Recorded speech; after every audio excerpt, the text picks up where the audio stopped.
Mesdames et messieurs, bonsoir. Un hommage en vue pour la 5e mandature de la Cour constitutionnelle, en l'occurrence son président, le professeur Théodore Olo. Une initiative de son successeur, le professeur Joseph Diogbenou, dans un courrier adressé à l'ancien président de la Cour constitutionnelle et signé de l'actuel président de la Cour constitutionnelle. Il est mentionné qu'un hommage sera rendu au professeur Théodore Olo en raison de la contribution remarquable que la mandature qu'il a dirigée a apportée à la jurisprudence constitutionnelle et au renforcement de la démocratie et à l'état de droit dans notre pays, le Bénin. Mais lorsqu'on sait que toutes les décisions en matière de jurisprudence ont été balayées de revers de la main par la nouvelle mandature, on se demande bien ce que peut cacher cette volonté de rendre hommage au professeur Olo. Et pour décrypter l'actualité avec moi, j'ai dans ce studio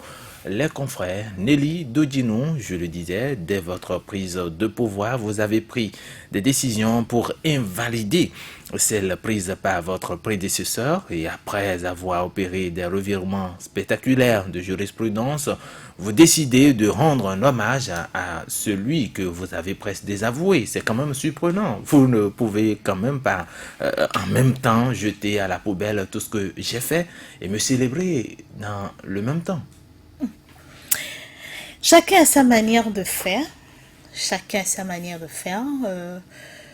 Il est plus facile pour des personnes de jeter de l'opprobre sur vous et vous célébrer après. C'est le quotidien des Béninois. Nous avons vu ceux qui ont traité telle personne de voyous, de ceci, aujourd'hui, qui sont là à célébrer la même personne. Donc, c'est pas du nouveau que quelqu'un veuille célébrer ou rendre hommage à un aîné qui puisse être son professeur. Donc, c'est normal. Bon, on peut pas. Mais c'est pas quand même un fait inédit au Maintenant, niveau de... nous revenons dans le contexte béninois. Le professeur Diogbenou a été désigné ou a été élu pour être président de la Cour constitutionnelle pour remplacer celui qu'il prétend ou qu'il veut honorer. Et les premières décisions, même avant même sa prise de fonction, le traitement qu'on fait des décisions rendues par la Cour Olo, pendant qu'il était au gouvernement ministre garde des Sceaux, il n'y avait pas ce respect de ces décisions-là, alors que lui, on pouvait dire qu'il était garant de l'exécution de ces décisions avec le président de la République. Donc, une fois les décisions de cette cour ont été bafouées, il y en a un même qui, dans sa célébrité, disait que les décisions de la Cour constitutionnelle devaient être jetées à la poubelle. Plus tard, il sera président de la Cour, mais presque les dernières décisions prises par celui qu'on veut célébrer aujourd'hui ont été cassées. C'est-à-dire, on a fait un revirement jurisprudentiel et aujourd'hui, on veut célébrer la même personne pour la qualité de la jurisprudence qu'elle a laissée.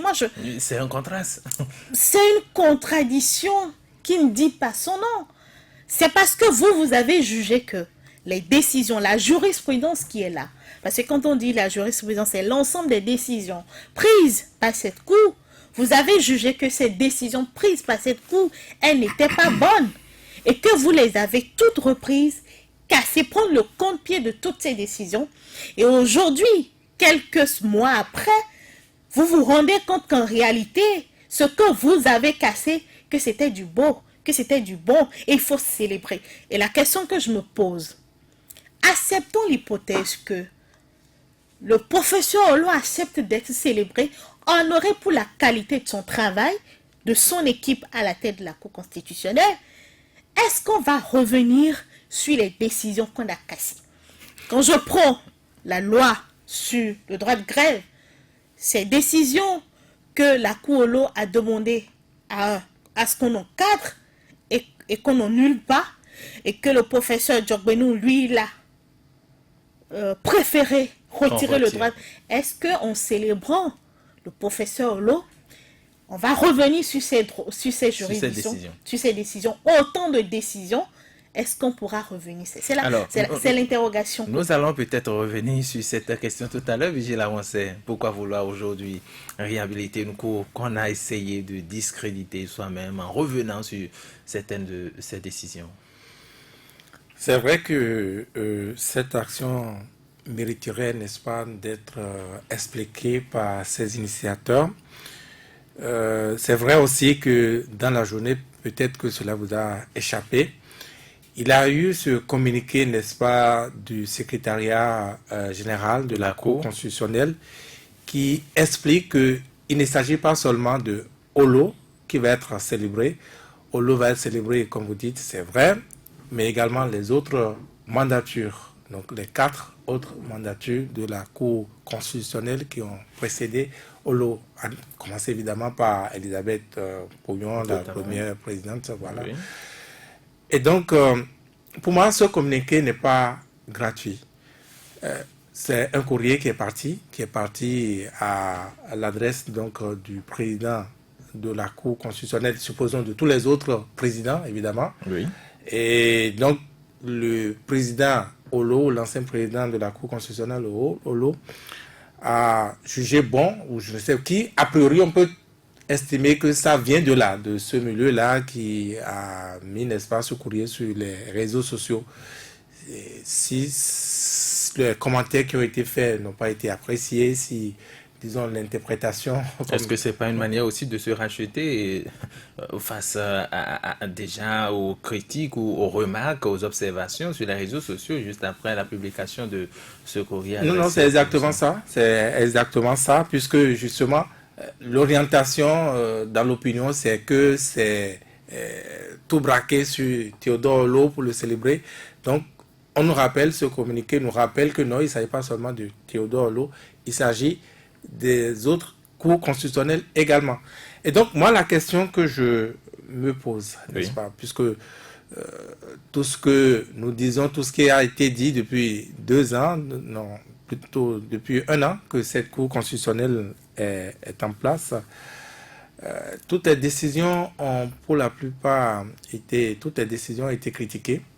On a trouvé à redire, on me dira oui, comme toutes les décisions de toutes les cours constitutionnelles, mais un peu plus quand même par rapport aux autres cours constitutionnelles. Mais alors, qu'est-ce qui restera à célébrer de cette 6e mandature, la mandature en cours? C'est moi la grande question que je me pose. Moi, je ne suis pas constitutionnaliste, je ne suis pas juriste, mais on a vu, et au-delà du Bénin, des constitutionnalistes se prononcer, et parfois c'est plus facile, hein, même sur les réseaux sociaux, critiquer ces revirements jurisprudentiels, critiquer des logiques, n'est-ce pas, de droit étalé dans ces décisions-là. Si bien que pour des profanes comme nous, la question est de savoir entre ceux-là, que ce soit des Sénégalais, que ce soit des Français, que ce soit d'autres nationalités, hein, qui ont régulièrement critiqué cette Cour constitutionnelle en place, critiqué ces décisions, critiqué ces options, entre ceux-là et la Cour en place, la Cour qui célèbre les autres cours. Alors, est-ce qu'elle mériterait, oui ou non, d'être célébrée? Puisque c'est pile ou face, n'est-ce pas? C'est là ma peine, mais je manque d'âme parce que je ne suis pas juriste, je ne peux pas arbitrer ça. Mais bon, ça me donne beaucoup d'interrogations. Et je dis, il faut être prudent parce que cette initiative, pour moi, doit viser un objectif. On cache quelque chose. Quand on dit cache, ça peut être c'est d'emblée une mauvaise chose. Mais je ne sais pas. Moi, je pense qu'il vaut mieux creuser, chercher à savoir, mais pourquoi avoir initié cela? Et si on est dans la logique d'explication, comme l'institution a jugé bon, n'est-ce pas, de faire sortir ce communiqué-là, peut-être que avant l'événement, et elle va pouvoir se prononcer, nous dire pourquoi elle a initié ça, ou alors elle attend l'événement et je pense dans le communiqué, toutes les cours ne vont pas être célébrées au même moment. bon, à la première célébration, tout au moins, on aura des explications sur le bien fondé d'une telle initiative. Mais Alphonse Moïse Soudé, je vous dis rapidement, je vous donne lecture du courrier adressé au professeur Olo.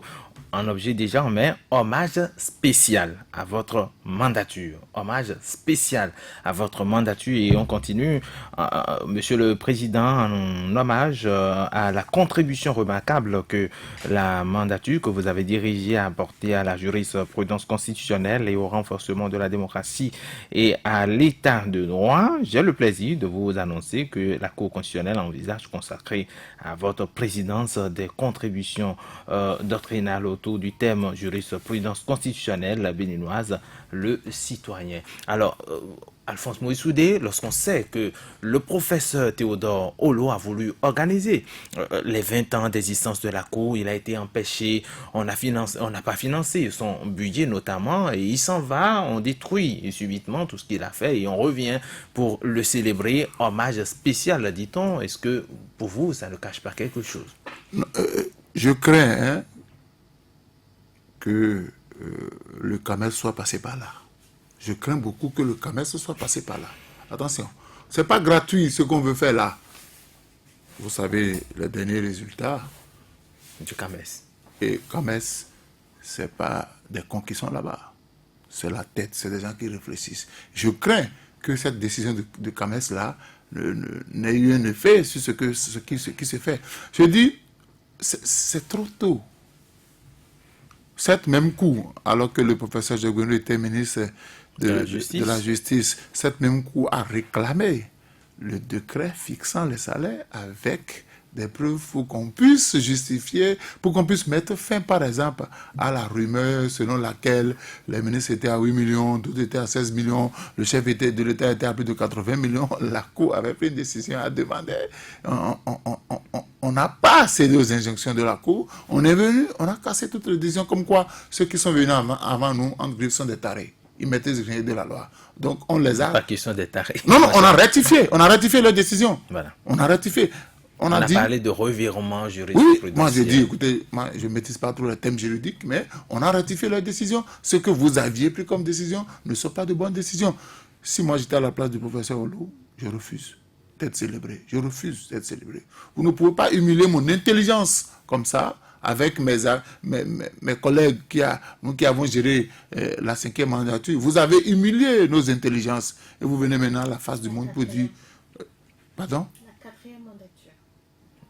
Je ne comprends pas. Je parle du professeur Olo. Oui. Nous sommes à la 6e mandature. Nous sommes à la 6e mandature. Olo, c'est la 5e. C'est la 5e Donc, vous ne pouvez pas humilier notre intelligence et venir nous dire qu'on veut nous célébrer. Ce n'est pas possible. Moi, je dis, on célèbre le professeur Olo, mais toutes les décisions de cette même cour-là qu'on a cassées, on les ramène à la surface. On les ramène.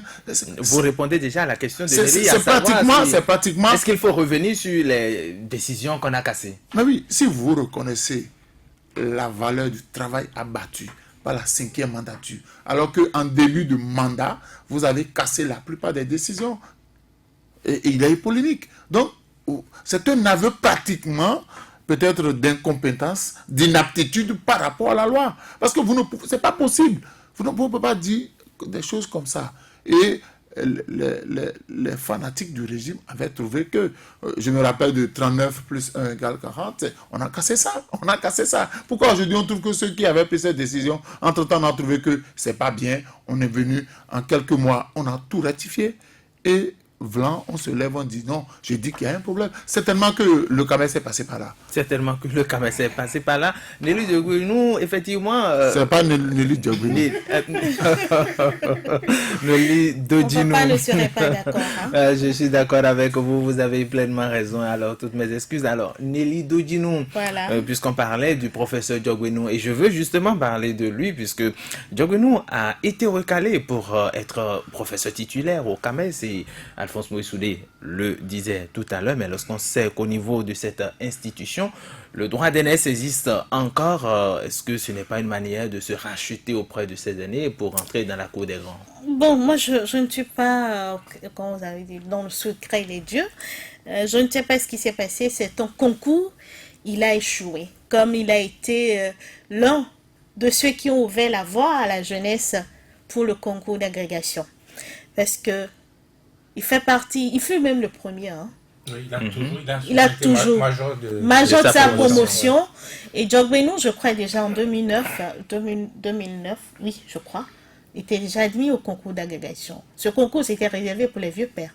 Donc, il fut celui qui a ouvert la voie à cette jeunesse. Puis après, il y a eu la génération des Aïvor, la génération des Ibrahim. Donc, c'est un concours. Il peut échouer.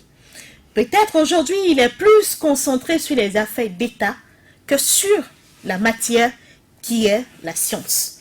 Donc, échouer à un concours, ça arrive. Il paraît que là-bas, la règle c'est le respect. Je ne suis pas dans le secret des dieux. Feu Amoussouga, il paraît que je ne suis pas dans le secret des dieux. Je ne suis pas dans le secret des dieux. Je ne sais pas comment ça fonctionne. Donc, priez pour moi peut-être d'ici quelques années, je serai dans le pot avant une idée. Mais avant, il faut respecter les aînés. Mais Alors, oui. Mais ce que je voudrais tout simplement dire, c'est qu'on parte des faits. Ce qui a été fait, c'est qu'il y a eu un brin politique qui a plafonné les choses. D'abord, on a dit la 6e mandature telle que constituée posait un problème. Parce que dans le lot, il n'y avait pas des spécialistes de la chose constitutionnelle. Oui, le professeur Djogbenou, il est privatiste. Oui, il est privatiste. Il n'enseigne jamais le droit constitutionnel à l'université. Ce n'est pas son domaine. Quand vous parlez du droit des obligations, il est là. L'introduction, c'est son domaine, ça, le droit privé. Donc, ça posait déjà un problème qu'on confiait l'institution à quelqu'un qui, pas forcément, n'est pas de son domaine. C'est vrai qu'il a les rudiments, parce que c'est quelqu'un de très dense et il faut le reconnaître. Il y a eu ce problème. Et dès qu'il a été nommé, beaucoup, comme moi, on disait attention, c'était l'avocat personnel du chef de l'État. Plus tard, ministre, garde des Sceaux du chef de l'État. Et puis, à la Cour constitutionnelle, il y a une chronologie des choses. Et ça n'a pas raté. Dès qu'il est arrivé, ce sont les premières décisions des lois qu'il avait portées en tant que ministre garde des Sceaux. Ce sont ces lois qu'il a rapidement apposé le sceau de conformité à la Constitution parce qu'il en a le pouvoir. Et quand vous mettez presque à la poubelle ce que l'autre a fait, l'existant, et qu'aujourd'hui vous vous rendez compte qu'en réalité ce que vous avez mis à la poubelle était de qualité, la question que je me pose, quand est-ce que vous avez eu le temps de vous pencher à nouveau et mettre la main dans cette poubelle et commencer par apprécier? C'est la question. Et une fois que vous avez eu le temps de faire sortir ce qui était à la poubelle et que vous avouez, peut-être vous reconnaissez que vous avez mal fait et que c'était quelque chose d'intéressant que vous avez mis à la poubelle, qu'est-ce que vous faites de ces poubelles-là?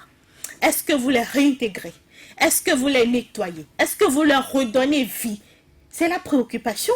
Parce que si on accepte le fait que on veut honorer quelqu'un pour son travail, la qualité du travail qu'a fait la mandature, la 5e mandature, ce qui voudra dire on reconnaît la pertinence des décisions prises par cette Cour. Et par déduction, comme bien nous aimons déduire, on dira, mais nous devons remettre toutes ces décisions à plat. Est-ce qu'il va accepter le faire?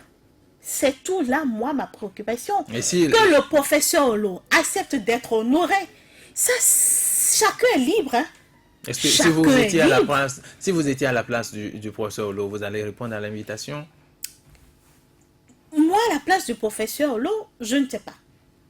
Parce que les humains sont d'abord gouvernés par l'instinct d'intérêt. Il y a des choses au Bénin, jamais vous n'allez vous imaginer que ça pouvait se passer.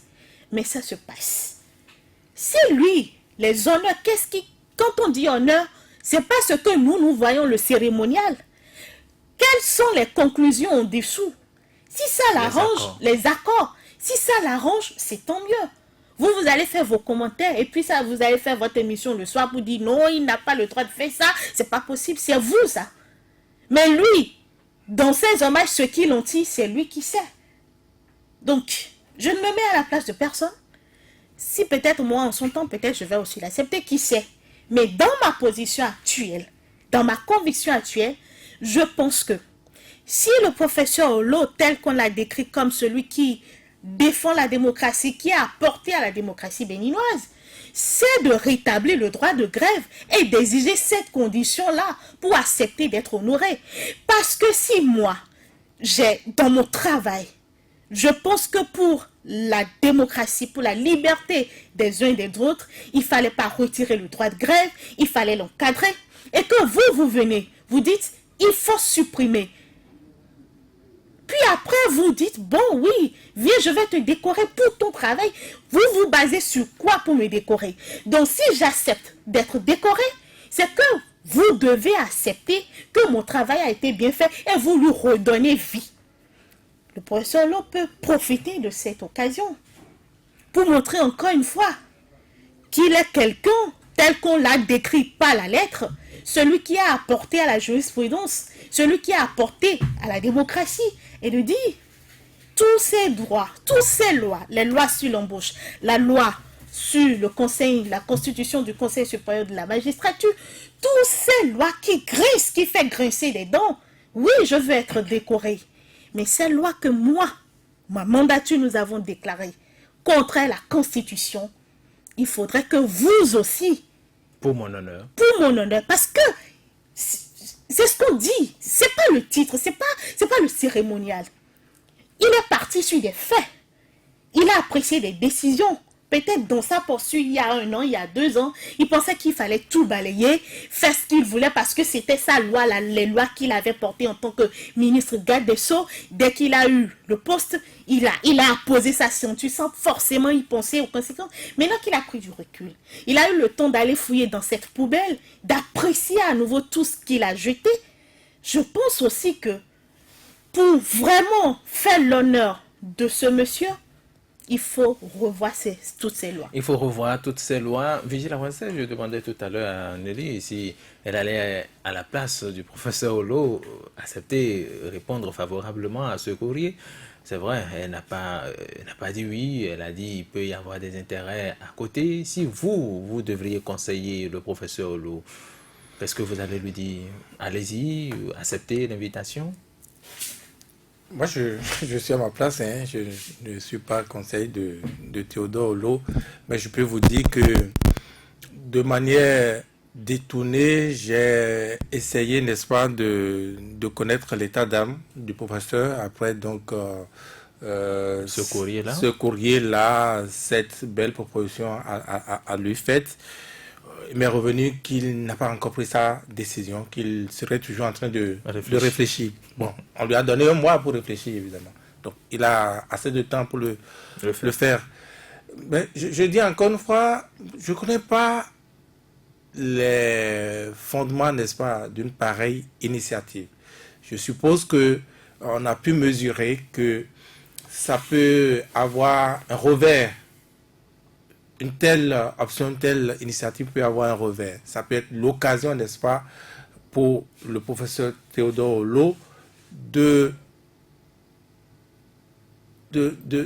pouvoir se réhabiliter réellement, non pas en allant à une telle cérémonie. Quand vous lisez bien, hein, c'est comme si ça devait prendre la forme d'un séminaire ou d'un colloque tout à fait. avec un thème. Oui. Et pour les autres mandatures également, chaque mandature avait son thème. Ça a été précisé dans le communiqué dont je parlais tantôt.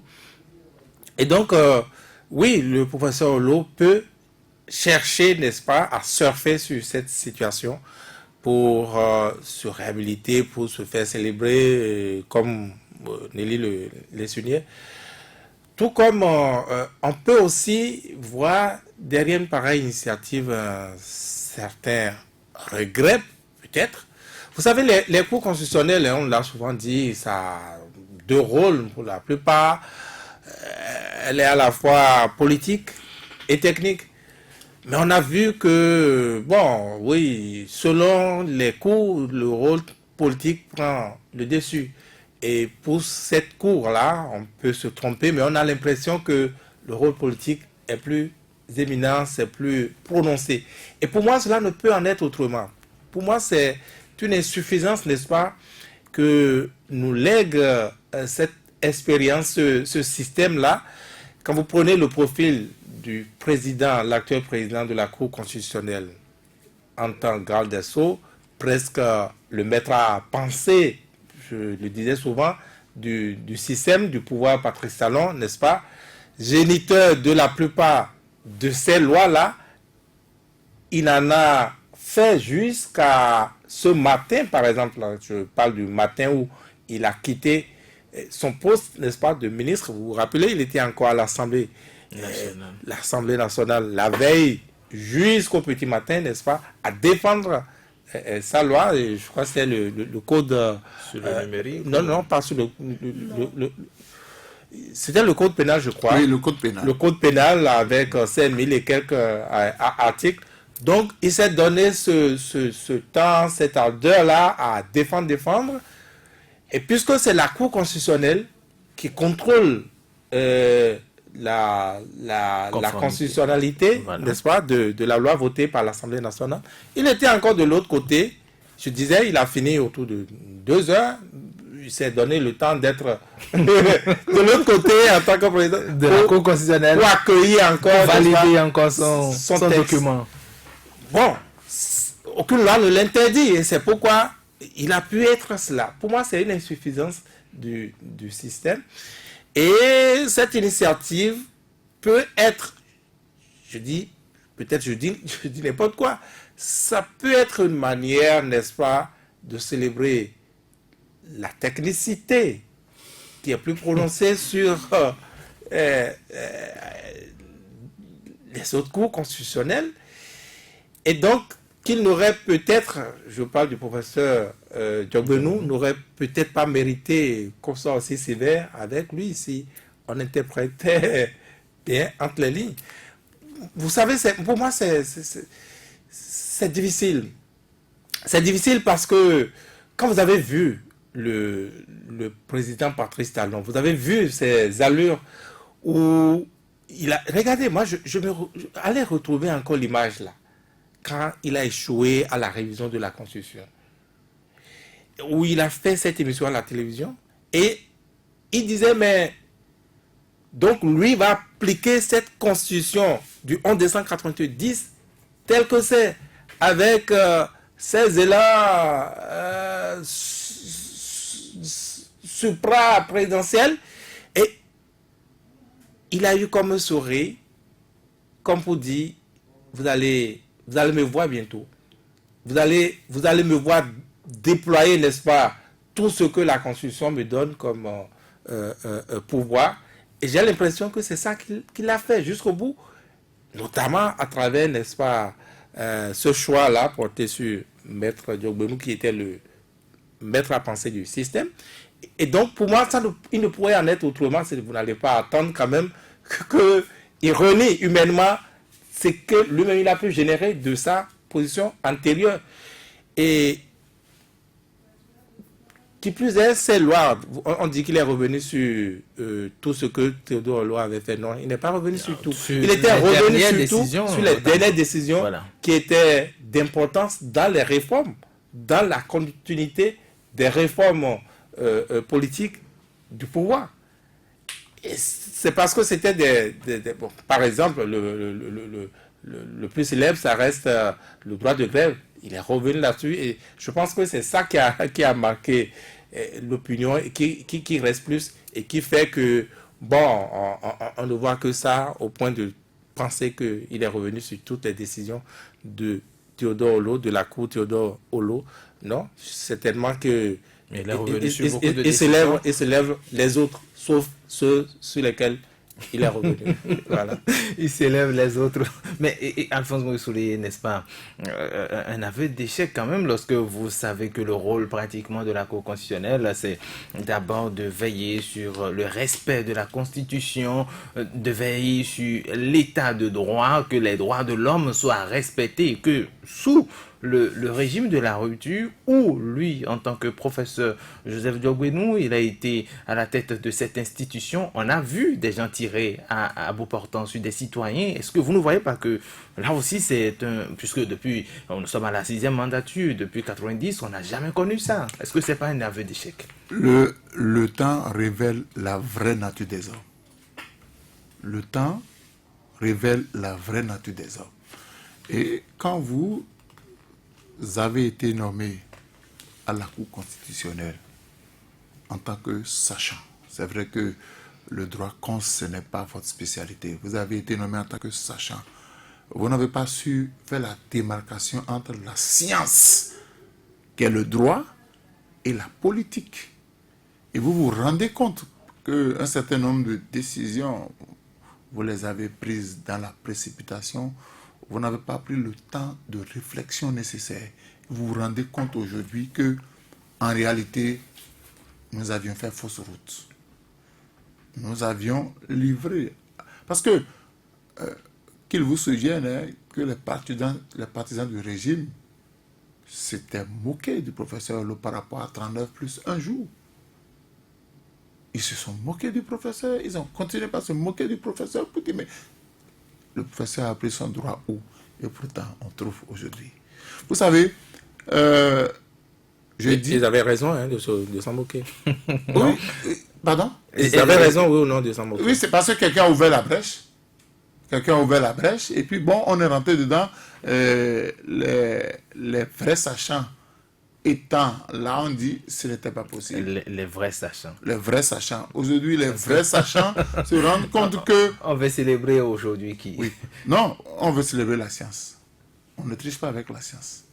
On ne triche pas avec la science. Moi, j'ai du respect pour ceux qui font le droit.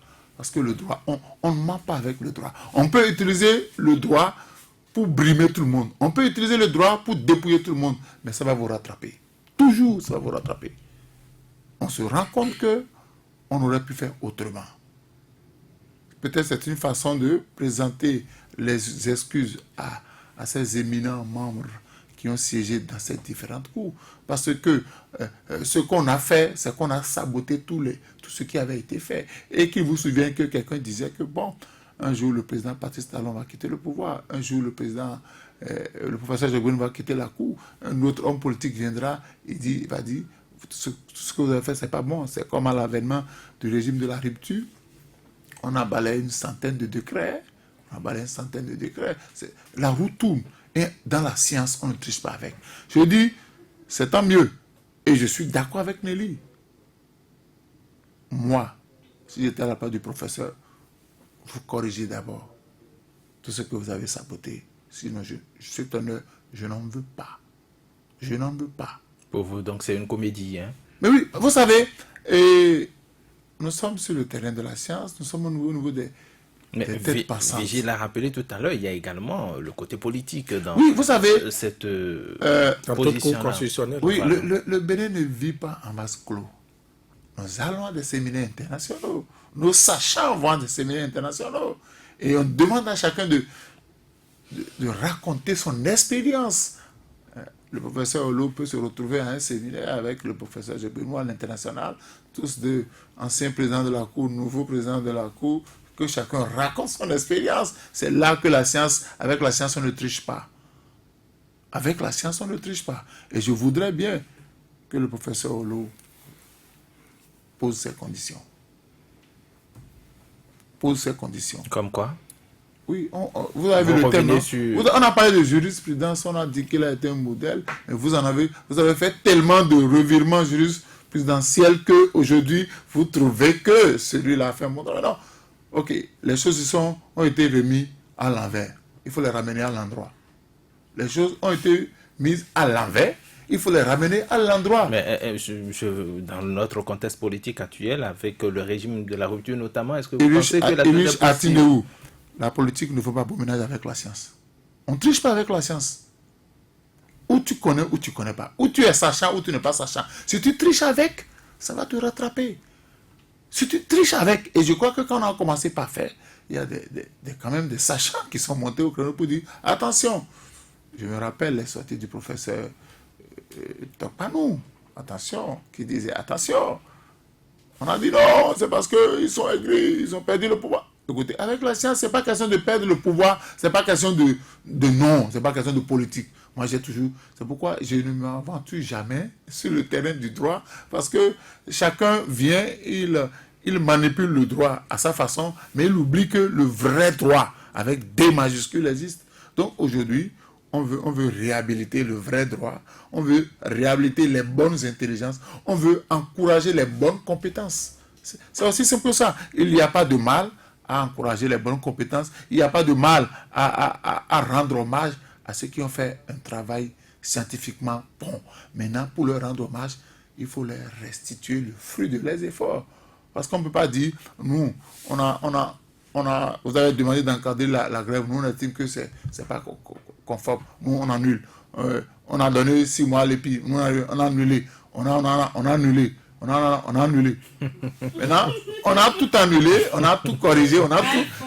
Oui, on a rectifié beaucoup de choses. Parce que c'est comme... Je vous donne un exemple. Hein. Allez-y. Ils sont en train de brouiller sur l'FM. Et voilà, on se lève un matin, on dit, bon, on va décorer sur l'FM comme la meilleure radio. Enlever la bruit avant qu'on reprenne la décoration. C'est simple que ça. C'est aussi simple que ça, Nelly Dodjinou. Oui, quelle est la question? Oui, ben, il dit il faut d'abord rétablir, vous savez, dans les années, je crois un peu avant la démocratie, c'est l'armée qui régulait tout ça et justement, la Cour vient donc pour jouer ce rôle-là pour que entre les institutions, on puisse se comprendre, qu'on puisse respecter les textes. Aujourd'hui, on est à l'épreuve de nos institutions, ou c'est-à-dire des insuffisances. Qu'est-ce qu'il faut aujourd'hui faire pour que cette Cour, sinon notre Cour, puisse se retrouver justement ces lettres de noblesse? Vous savez, beaucoup parlent des assises nationales. Que ce soit dans le secteur de l'éducation, la santé, tout, on parle de tout. Et la Cour constitutionnelle, c'est cette mère-là qui coordonne tout dans la maison, qui essaie de contrôler le pouvoir, de qui va taper sur qui, à qui donne le... c'est la mère, au fait. Et cette mère, à un moment donné, elle n'a pas su donner l'amour de façon équitable aux membres de la famille. Il prend parti pour un seul et contre les autres, contre les membres de cette famille-là. Il va falloir réconcilier. Et pour réconcilier, c'est toujours cette mère-là. On ne peut pas lui dénier le droit, cette capacité parce qu'elle en a. Juste parce que, oui, il y a eu des faiblesses. La faiblesse de vouloir mélanger les intérêts, la politique et la science et la gouvernance. C'est normal. Celui qui prend le pouvoir veut tout contrôler. Quand on conquiert le pouvoir, on cherche à maintenir le pouvoir. C'est la politique. Et vous positionnez ceux avec qui vous travaillez pour vraiment assurer vos arrières. Mais seulement qu'il faut le faire. C'est pas parce qu'on a mis entre vos mains une âme, un couteau, qu'il faut forcément égorger. Parce que vous avez des convictions. Vous savez que la vie humaine, elle est sacrée et inviolable. Pas parce qu'on vous a mis le couteau à la main qu'il faut ôter la vie. C'est d'abord une conviction, un état d'esprit que vous faites. Tout ce qu'il a à faire, c'est forcément ses assises.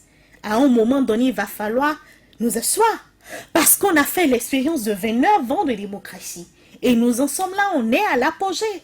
Parce que ce vent de liberté que nous avons connu, bon, on se dit, est-ce que c'est le même monde qu'on est en train de vivre aujourd'hui? Et ceux qui nous ont permis de vivre ça avaient vécu peut-être ce qu'on est en train de vivre, même c'est similaire. Donc, il faudra à un moment donné, quoi qu'on dise, hein, qu'on s'asseye. On dit, il y a problème dans l'éducation, il y a problème dans la santé, il y a les problèmes de dialyse, de ceci. Qu'est-ce qu'on fait? Donc, il va falloir réformer, mais réformer tout le système pour que chacun retrouve son rôle dans la cité. Tant qu'on ne fera pas ça, oui, on va régler le problème, on va faire du saupoudrage, mais je dis, on va pouvoir s'asseoir. Aujourd'hui, les entreprises de presse ferment, mais c'est parce que le système économique a un problème.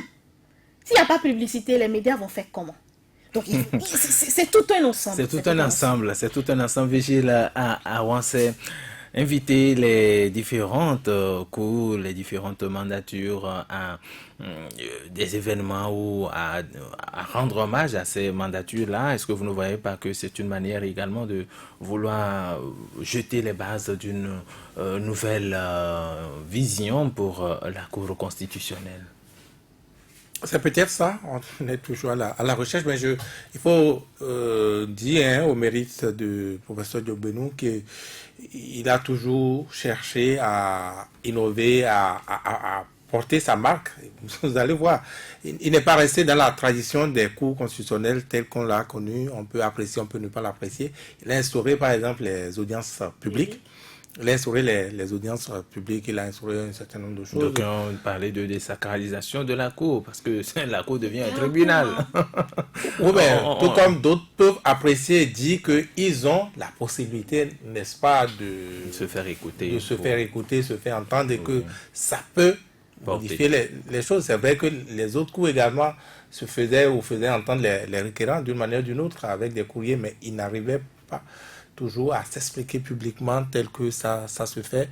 Et voilà, donc je pense que ça rentre dans la droite ligne de ces innovations. Et on parle, le communiqué auquel je faisais allusion tantôt a également parlé d'un périodique qui va bientôt commencer, dont le numéro 00 paraîtra très bientôt, en septembre, si je me trompe, qui pourra revenir sur ces différentes décisions. Il y aura aussi, je sais pas, un bouquin qui sera édité pour pouvoir mettre à la disposition du public ces différentes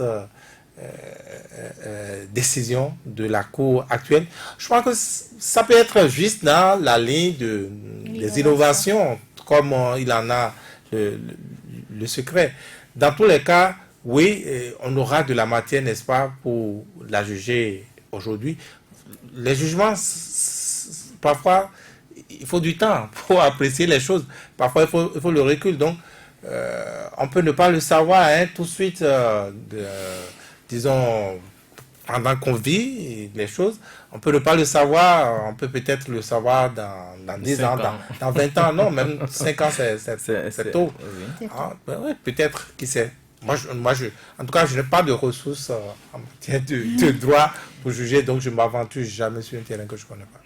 Alphonse Moussoudé, sur la question pour finir. Non, je crois que ça permettra à la Cour constitutionnelle, 6e mandature, de se donner l'image d'une jeune fille, de redorer ce blason-là qui, entre-temps, a été sali, qui a été déchiré, qui a fait que dans l'imagerie populaire, beaucoup de personnes ne font plus confiance à la Cour. On dit, mais écoutez, est-ce qu'il y a une décision déjà que cette Cour-là a pris à l'encontre du régime de la rupture? Bon, il y a plusieurs inquiétudes. Donc, c'est tellement que les membres de la 6e mandature se sont rendus compte que dans le peuple, on ne les porte pas dans le cœur. Donc, il faut poser des actes forts. Oui. Ils sont allés à la conquête. Non, c'est pas ça. Oui, vous savez, nous voulons, écoutez, on va faire les gens pensent déjà à la présidentielle de 2021. Ils disent, écoutez, quel que soit ce que ça va donner, on connaît déjà ça. Vous avez vu pour les législatives, on connaît ça. Donc, la Cour ne veut pas qu'on ait d'elle des a priori, des idées arrêtées. Donc, il faut poser des actes forts pour redonner confiance aux Béninois. Parce que les grandes décisions en matière d'élection, ça vient de là. Si on dit que, bon, vous savez, une Cour avait déjà prononcé un chaos ici, un chaos. Donc, ça peut peut-être arriver. Et peut-être on veut nous préparer pour dire que cette Cour, elle est gentille, elle va dire le droit, donc on sera tranquille. Et puis dans tout ce que vous dites, il y a un mot qui vous échappe apparemment avec votre description. Oui. C'est comme si on veut nous endormir. En 2021, on va nous flanquer encore un bon chaos, quoi, tranquillement. Et on ne pourra rien dire. Vous avez donc des doutes, vous avez des... Écoutez, réserves. Un homme politique ne fait rien gratuitement. Je vous ai dit, si tous les actes sont calculés, millimétrés, à la vous l'avez près. aussi dit, le professeur Diogbenou actuellement, de sa position, c'est aussi un technicien. Moi, j'ai du mal à dissocier le professeur Diogbenou du président Patrice Talon, honnêtement. Moi, j'ai du mal. Alors, je termine cette émission avec cette citation. Quand on n'est pas capable de gagner loyalement une élection, on n'utilise pas ces réseaux et le pouvoir politique pour supprimer l'élection. Je sais que vous savez de... Qui est l'auteur? Qui est l'auteur? Dis-le. Non, ben, c'est Joël Aïvon. Alors, mesdames et messieurs, Professeur Joël Aïvon. professeur Joël Aïvon, merci, mesdames et messieurs, merci également à toutes et à tous, à vous, chers débatteurs. On se donne encore rendez-vous demain pour un autre numéro de votre émission, L'Intégrale.